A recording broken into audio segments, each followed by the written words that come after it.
Hello everyone, my name is Maria Mokhtar. Oxford, one of the best universities in the world. Every parent wants their child to go there.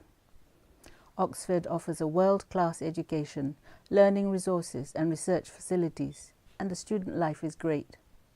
One of our ministers, Khairi Jamaluddin, also known as KJ, the MP for Rumbau, went to Oxford, where he read politics, philosophy, and economics.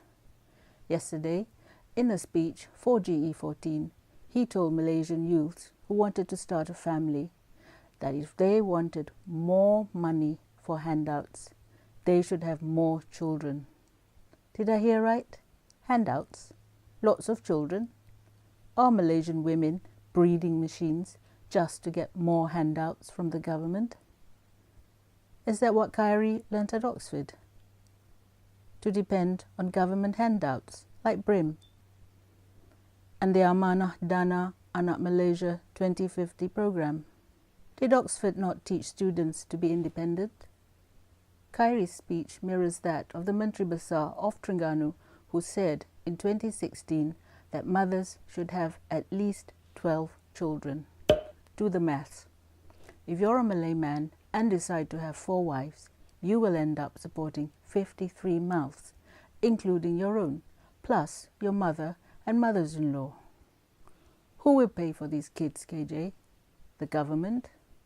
The government debt is almost 1 trillion ringgits. Think of the tadika fees, primary and secondary school fees, uniforms, shoes, bus fares, tuition costs. Think of the GST for their baju, their shoes and food.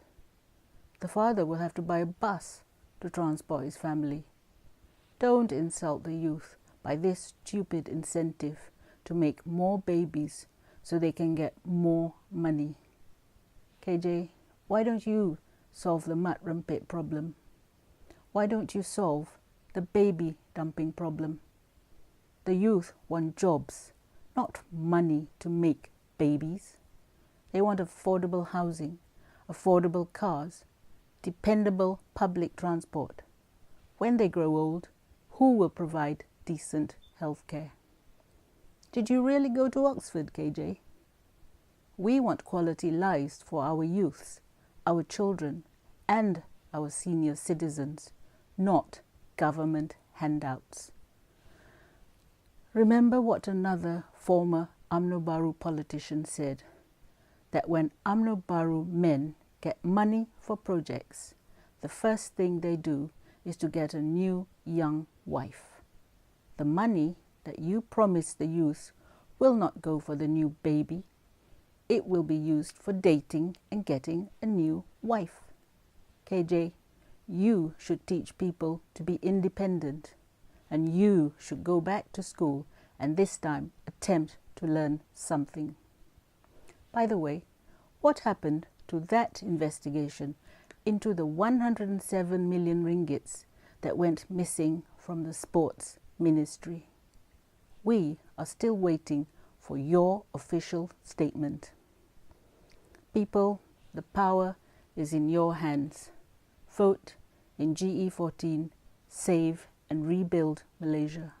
Thank you for listening. Speak to you soon.